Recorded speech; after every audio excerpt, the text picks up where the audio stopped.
have a confession to make. I have no idea what I'm doing here. In fact, I have no idea what I'm doing with my life. I might seem all put together, but honestly, there are days where everything scares me. Life scares me. Talking here, in front of you, scares me. At times, I feel like I'm losing the hold of everything, and my mind is a complete mess. I think too much, I feel too much, and I often wonder if I am living my life authentically. But am I really the only one with these feelings? I mean, how many times have you felt as if your life is going nowhere? Or how many times have you undergone stress or frustration as a result of believing perhaps you were not already doing enough? As a current junior, I constantly listen to my friends say they don't know what to do with their lives. It's not uncommon to witness at least one mental breakdown per day.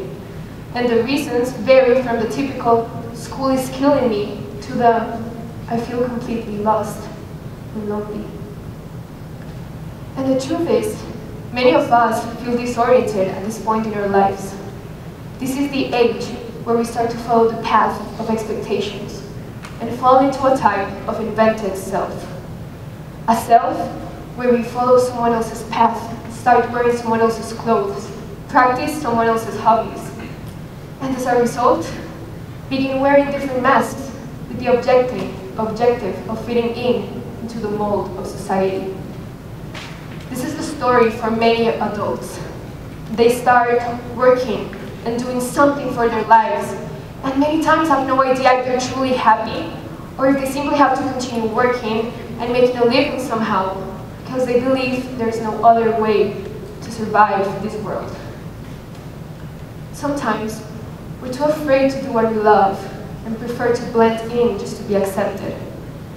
While we know no one is perfect, we still strive for perfection and are very critical with ourselves without allowing any flaws or uncomfortable emotions to arise. We are human, which means we have multiple flaws and should look beyond them, not letting society impact our personality. Instead, let our personality impact society. I don't know about you, but I'm sure when I was a little kid, I was as authentic as could be. I had no worries and wasn't aware of all the types of limitations, restrictions, and norms. I had no clue there was a certain way I had to be in order to be considered normal. But as I started growing up, I became more and more conscious of what was considered socially acceptable and what wasn't. I began to understand some moments were not meant for crying. Sometimes it wasn't acceptable to laugh. Some others I had to stay quiet and swallow all of my emotions. And just like most human beings, began playing with these masks to become whoever I needed to be for each scenario. And I walked further and further away from my authentic self. This disconnection from ourselves is a serious issue in today's world. No matter what, we are always seeking to be productive. Think about it. When was the last time you were not busy doing something? Whether it was finishing a project, a homework, checking your WhatsApp messages, or scrolling down on Instagram.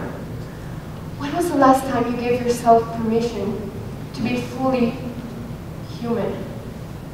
To allow yourself to feel emotion and to express it and to listen to what is going on inside.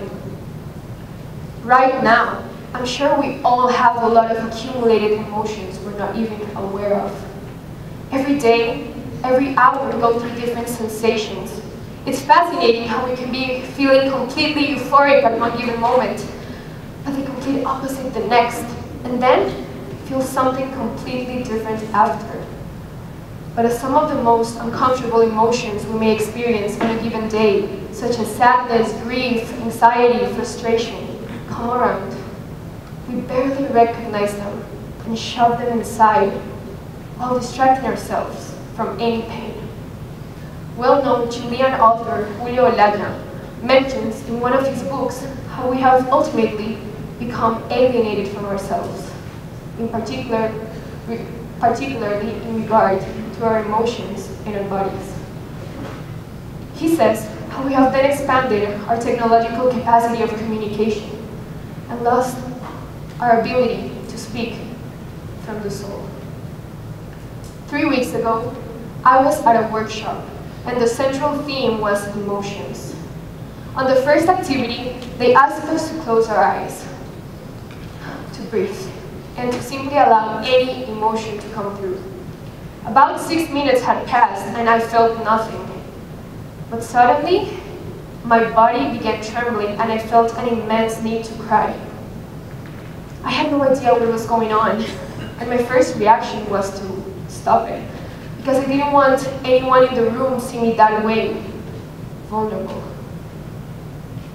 But there was something inside of me that kept telling me to surrender and to simply allow any emotion to come through, to let go of all the pain.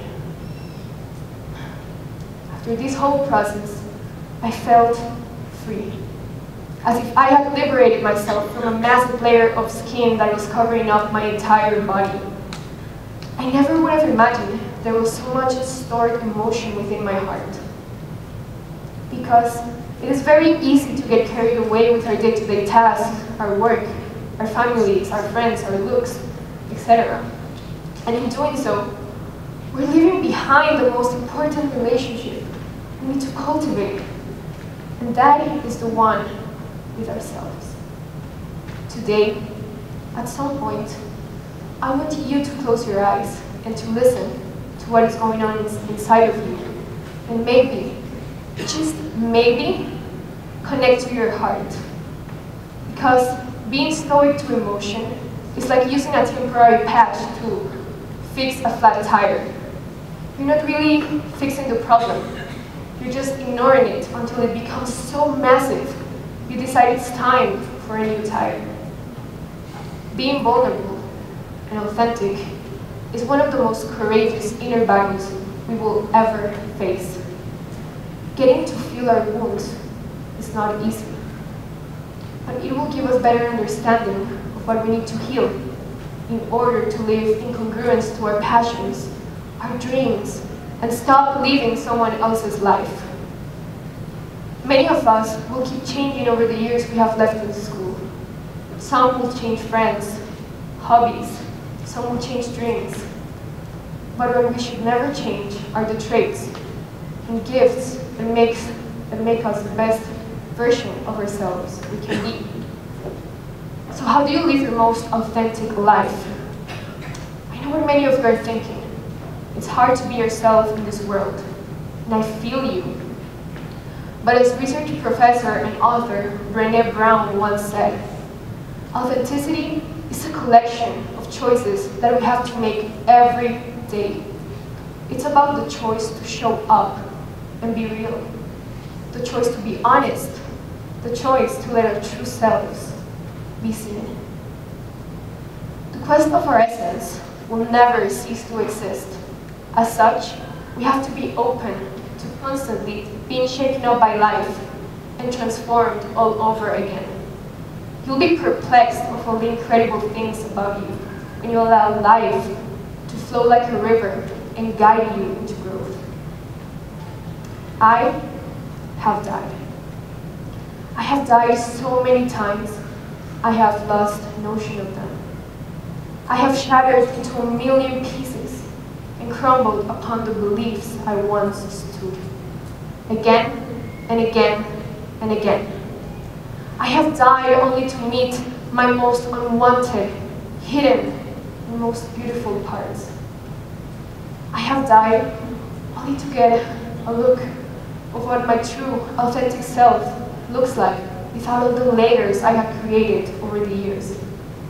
I have died not in the eyes of society, but in the eyes of my true nature, and by embodying what I am, even if it's just for a glimpse of a second. Thank you.